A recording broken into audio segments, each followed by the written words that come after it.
बाबा साहब भीमराव अंबेडकर पर बने गानों पर थिरकते हुए लोगों की भाव भंगिमा देखकर हो सकता है कई बार आपको हंसी आ रही हो, लेकिन जब वो समझेंगे कि उनके अंदर उल्लास किस बात का है, बाबा साहब के जन्मदिन मनाने का है, जिन्होंने सैकड़ों साल की गुलामी से इन्हें आज़ाद कर दिया, तो फिर इस तरह की भाव भंगिमाएं आपको स्वाभाविक लगने लगती हैं कि सुध बुध भूल कर क्यों ना नाचे ये लोग जिनको सैकड़ों साल की गुलामी से आज़ाद करके बाबा साहब ने वो अधिकार दिए जो उन्हें कुछ देते हैं। तो मन में है भीम गाना चल रहा है, बताइए किस तरह से लोगों के मन में भीम बसे हैं और लोग उसे कहां कहां तक अमल में ला पा रहे हैं। स्कूल, विश्वविद्यालय, ऑफिस, दफ्तर, कहां पे जय भीम की बातें पहुंच पा रही। ये तो माननीय मुख्यमंत्री सीएम बंगला पर भी लगा हुआ होगा, सीएम के कोठी पर, डीएम के कोठी पर, गरीब के मकान पर, अमीर की कोठी पर, हर जगह इनकी चर्चा है। कहते हैं छोटे छोटे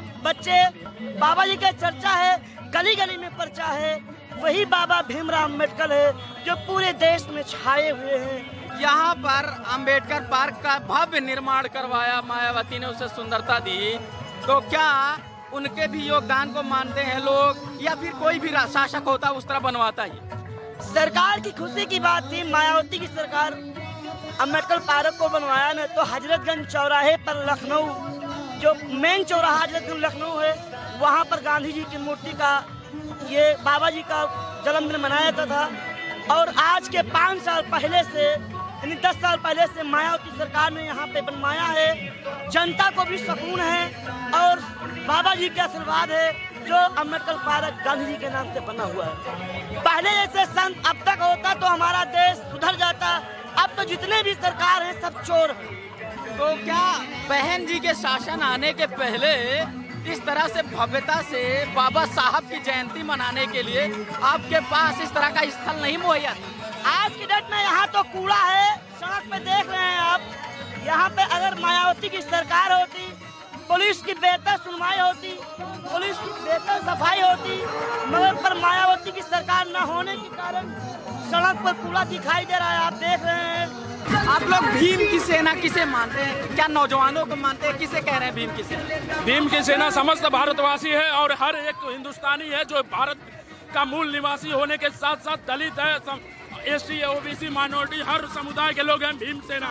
भीम सेना का मतलब किसी नौजवान से नहीं है, हर वो बूढ़ा है, हर वो बच्चा है, हर वो औरत है, हर वो माता, हर वो बहन है, सभी लोग भीम सेना के सदस्य हैं। बाबा साहब अमर रहे। जय जय जय जय जय भीम, जय भीम, जय भीम। दलितों के नाव तूने दिया है किनारा, दलितों के नाव तूने दिया है किनारा, दलितों के नाव तूने दिया है किनारा, और संविधान देकर दिया है सहारा। क्या नौजवान अभी मना पा रहे हैं या बहुत पहले से इस तरह बड़ा आयोजन? अभी मनाना, बहुत पहले से हम लोग मना रहे हैं इसको, बहुत पहले से मना रहे हैं। बाबा साहब के बारे में कुछ बताइए हमें। बाबा साहब हमारे देश का संविधान बनाया है और देश का हम गरीबों और शोषण को ऊपर उठाया है। बाबा साहब अमर रहे, बाबा साहब अमर रहे। 14 अप्रैल को आज के नौजवान किस रूप में देख रहे हैं? 14 अप्रैल को हमारे संविधान निर्माता आरक्षणों को जिन्होंने बराबर का समाज में अधिकार दिलाया, उनके उपलक्ष्य में मनाते हैं हम लोग और पूरे दिल से मनाते हैं, क्योंकि उन्हीं की वजह से आज हम लोग समाज में बराबर का अधिकार पा रहे हैं। बाबा साहब भीमराव अंबेडकर का पूरा जीवन, पूरा लेखनी, पूरी उनकी संवैधानिक संघर्ष और लड़ाई इस बात में खपा है कि हर समाज को ऊपर उठाया जाए, जो वंचित समाज रहा है उसको आगे लाया जाए। उसमें महिलाएं भी आती हैं, इसलिए उन्हें उस दौर के सबसे बड़े नारीवादियों में से भी देखा जाना चाहिए। बाबा साहब भीमराव अंबेडकर ने महिलाओं को जो अधिकार दिए, शायद ही उस दौर में संविधान कोई और बनाता तो इस तरह की प्रोग्रेसिव बातें डाल सकता था। जब आज के दौर में सबरीमाला जैसी वो घटनाएं होती हैं जहां पर सुप्रीम कोर्ट के बाद भी मंदिर में नहीं घुसने दिया जाता, तो सोचिए बाबा साहब ने कितना रिस्क लेकर के संविधान में लोग महिलाओं के लिए इतने अधिकार दिए। हम बातचीत करते हैं कुछ बाबा साहब के बारे में आप क्या बोलना चाहेंगे? क्यों आज आप सड़कों पर आए हैं? ऐसा क्या योगदान है बाबा साहब? बाबा साहब ने बहुत अच्छा योगदान दिया है, क्योंकि देश के लिए बहुत ही ज़्यादा महत्वपूर्ण चलते रहिए। तो क्या पढ़ाई लिखाई के लिए भी उन्होंने कहा था कि शिक्षा उस शेरनी का दूध है, जो पिएगा वो दहाड़ेगा। तो क्या आपने उस बात को भी अमल में लाया? क्या पढ़ाई लिखाई आपने शुरू की? मैंने की है, अभी तक की है और करती रहूंगी, और आगे जो भी पीढ़ी आएंगी उनको भी सहारा देंगे। तो आप अपने आसपास, अपने घरों पर, अपनी सहेलियों को, सबको देखते होंगे कि किस तरह से लड़कियों में पढ़ाई लिखाई का, समाज के प्रति किस तरह रवैया है। तो क्या आप मानते हैं कि बाबा साहब के बेटियों की नई खेप तैयार हो रही है? तो अभी तक क्या नए लोगों में इस तरह की चेतना है कि नहीं?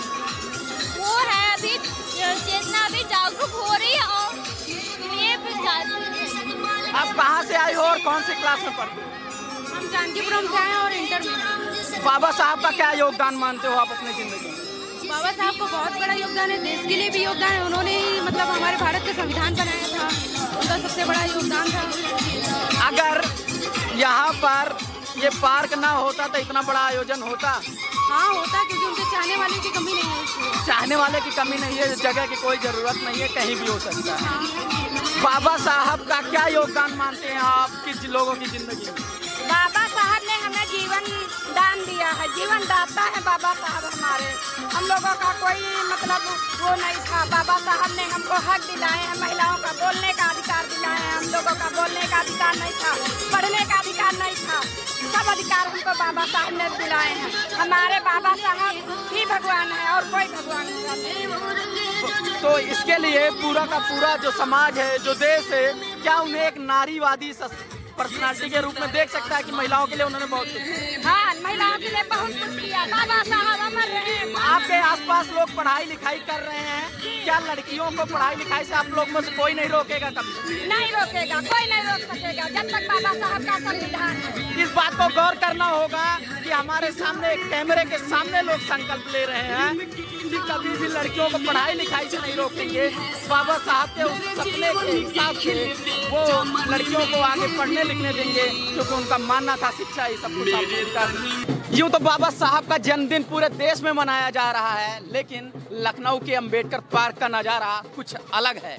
वो अलग इसलिए है क्योंकि ये पार्क कुछ विशेष दिखता है, कुछ खास दिखता है, जहां हजारों हजार लोग एकजुट हुए हैं, नाच गा रहे हैं, जश्न मना रहे हैं, अपने इतिहास को याद कर रहे हैं और नए बनते हुए भविष्य को गौरवमयी होने का सपना देख रहे हैं और लोगों के भविष्य को सुंदर बनाने वाले बाबा साहब अंबेडकर को जन्मदिन पर बहुत बहुत शुक्रिया अदा कर रहे हैं। 14 अप्रैल पर इस तरह के आयोजन के क्या मायने हैं? क्या ये पहले से भी इसी तरह मनाया जाता रहा है? क्या उसमें इस पार्क का कोई योगदान है? क्या है एक्चुअली सर, जैसा कि हमारा मानना है कि 14 अप्रैल जब देखिए बाबा साहब ने अपना संघर्ष शुरू किया, जब तक बाबा साहब को लोग जाने नहीं, ठीक है, तब तक 14 अप्रैल के मायने कुछ नहीं थे लगभग। लेकिन जब उन्होंने हमारे लिए, हमारे समाज के लिए काम करना शुरू किया, संघर्ष किया, जब वो निखरे तो फिर हमारा समाज ने जानना शुरू किया, जागरूक हुआ, तो फिर उससे उनके संघर्ष को देखते हुए 14 अप्रैल फेमस हुआ कि हाँ क्यों, क्योंकि उनका वो जन्मदिन था, तो लोग हमारे समाज वाले उन्हें मनाने लगे। एक्चुअली आज के दौर में अगर हम देखें तो 14 अप्रैल को एक्चुअली लगभग घरों से बाहर ही मनाए जा रहे हैं। इनसे हमारी कोई मतलब मायने नहीं निकलते हैं, घर से बाहर किसी ऑफिस या कार्यालय या किसी सामाजिक स्थल में मनाए जा रहे हैं, ये हमारे घरों में नहीं मनाए जाते हैं, ठीक, क्योंकि ये हमारी संस्कृति से नहीं जुड़े हैं, संस्कृत से नहीं जुड़े हैं। इन्हें हमें संस्कृत से जोड़ना है, जिससे हमारी एक नई पहचान बन सके। इसलिए हम आपसे पहले भी एक बार बोल चुके थे कि जो ये जयंती शब्द है, पिछले हमारे लेक्चर में आपसे बोले थे कि जयंती शब्द है, इसको हटाकर महोत्सव बनाया जाए। जैसे कि हमने कहा, लोग यहाँ कहते हैं कि happy Ambedkar Jayanti, it's not fair. Jayanti सिर्फ बाहर मनाई जाती है, घरों में कोई नहीं मनाता है, आप भी जानते हैं। और अगर हम इसे नया नाम देते हैं अंबेडकर महोत्सव, अंबेडकर जन्म महोत्सव, सर हम इस नाम को लेकर हम इन बाबा साहब के जन्मदिन को अपने घरों में शामिल कर रहे हैं, अपने जहन में उतार कर एक नई संस्कृति बनाना चाहते हैं। और इस दौर में हमें लगता है कि जैसा सहयोग मिल रहा है अपने समाज का, उस सहयोग को देखते हुए लगता है कि ये आगे चल के हमारी संस्कृति से जुड़ेंगे और एक अपनी नई पहचान बनेगी। इस पार्क के क्या मायने हैं? क्यों यहाँ पर ही ज़्यादातर लोग इकट्ठा हो रहे हैं? सर देखिए, एक्चुअली बहन जी ने इस पार्क को बनवाया है तो सब जानते हैं। तो सर जहाँ तक कि हमारा अपना विचार है, बाबा साहब की अस्मिता को बनाते हुए बहन जी ने जो योगदान दिया है, वो ऐसा बाबा साहब की एक पहचान यहाँ पे खड़ी करती है, जो कि बहुत दूर दूर से लोग यहाँ आते हैं और यहाँ बाबा साहब के जन्मदिन पर और उसके अलावा हर रोज़ ही यहाँ का विचरण करते हैं, यहाँ घूमते हैं और अपने इतिहास के बारे में जानते हैं। जैसा कि बहन जी ने इसे सिर्फ एक पार्क के मायने पे नहीं बनाया है। इस पार्क में आने के बाद हमें पता चलता है कि हमारा इतिहास क्या रहा है। बहन जी ने इस पार्क को बनाकर हमारा एक इतिहास के गवाह को पेश करते हुए उसका निर्णय लिया था। और इसमें हम एंट्री करते ही हमें पता चलता है कि हमारा जो इतिहास रहा है वो कैसा था, कैसे कैसे कई चेंजेस आए, हर एक चीज़ के मायने हमें पता चलते हैं। तो बहन जी ने जो इसे बनवाया है इसका बहुत बड़ा योगदान हम कहेंगे। बाबा साहब की वजह से आपको क्या लगता है कि समाज के कितने बड़े हिस्से की ज़िंदगी में तब्दीली आई है? सबसे पहले सबको बाबा साहब डॉक्टर अम्बेडकर के जन्म महोत्सव पे सकल बहुजन समाज को बहुत बहुत बधाई। जैसा कि आपने पूछा कि जो है बाबा साहब से आने से मतलब लोगों के जीवन में क्या प्रभाव पड़ा है।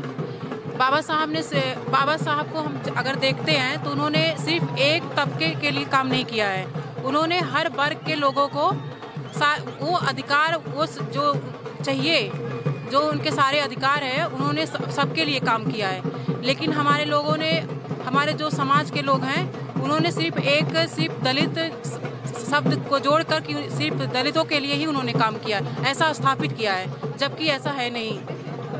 तो अभी जो आयोजन किया जा रहा है इस तरह के समारोह से आपको लगता है कि लोगों तक ये बात पहुंच रही है कि जो अपनी अपनी मसीहाई धर्मों में जातियों में इस तरह के लोगों में ढूंढते हैं वो बाबा साहब तक अब पहुंच पाएंगे, अपने उस इतिहास की ओर लौटेंगे इस तरह के समारोह में?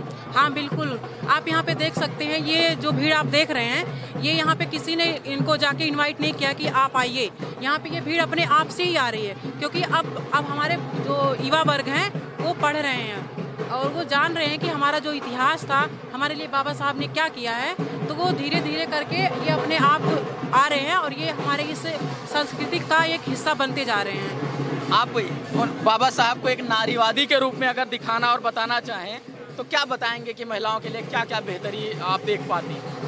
बाबा साहब ने नारी समाज को आप देखेंगे, हम आपको बताएंगे कि जैसे कि मनु स्मृति था जो ब्राह्मणी सनातनी वैदिक ब्राह्मणों ने बनाया था, वहाँ पे नारियों को सिर्फ एक नर्क का द्वार कहा जाता था, जबकि बाबा साहब ने वो संविधान लिख के जिनको पढ़ने के लिए या घर में सिर्फ चूल्हा चौका के लिए ही उनको एक तरह से आप कह सकते गुलाम बना के रखा गया था। लेकिन बाबा साहब ने संविधान लिखकर उसमें महिला समाज को वो सारे अधिकार दिए, गैर बराबरी जैसे कि पुरुष समाज हो गया, पुरुषवादी सोच वाले, वहाँ पे उन्होंने एक बराबरी का अधिकार दिया है। उन्होंने महिलाओं के लिए जैसे कि हिंदू कोड बिल आया था बाबा साहब ने, उसमें महिलाओं को सारे वो अधिकार दिए हैं जो एक पुरुष से प्रधान को मिलता है। तो बाबा साहब ने वो भी सिर्फ एक ही वर्ग के लिए उन्होंने काम नहीं किया है महिला में, क्योंकि लोग भी कहते हैं कि वो सिर्फ महिलाओं के लिए, वो महिलाएं मतलब सारे समाज का, चाहे वो ओबीसी हो या सवर्ण के हो या एससी एसटी हो गए, उन्होंने सारे वर्ग की महिलाओं के लिए उद्धार किया है।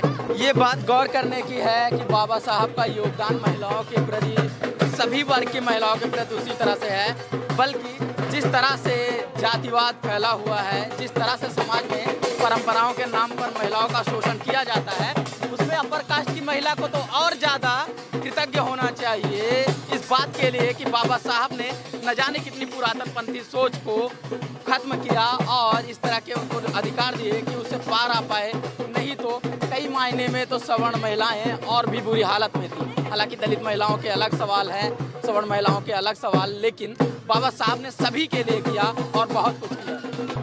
अगर इस देश की महिलाओं को आपको बताना हो कि बाबा साहब की वजह से उनकी ज़िंदगी में क्या तब्दीली आई है, क्या बेहतरी आई है, तो क्या बताएंगे आप? सबसे पहले तो शिक्षा का अधिकार महिलाओं को बाबा साहब ने दिलवाया था, तो इससे काफ़ी सुधार हुआ है। नहीं तो महिलाओं को पढ़ने का अधिकार नहीं था। ये है बाबा साहब के दिन। और समाज के अंदर भी आपको क्या लगता है कि क्या योगदान है कि महिलाओं की स्थिति समाज के अंदर बेहतर हुई? बाबा साहब की योगदान है कि उनको अगर माने तो काफ़ी बेहतर स्थिति आगे बढ़ी है। बहुत लोग जो नहीं जानते वही पीछे हैं, अक्सर लोग अब जान चुके हैं तो आगे आ रहे हैं। इससे बाबा साहब का ही योगदान माना जाएगा। और कुछ कहना चाहेंगे आज के आयोजन और बाबा साहब की? हाँ, ये इसलिए कहूँगी कि काशीराम साहब की देन है, कितना धूमधाम से मनाया जा रहा है, उन्हीं का त्याग है कि बाबा साहब के मूवमेंट को आगे बढ़ाए। अच्छा जी, काशीराम जी के योगदान को आप मानते हैं? जी।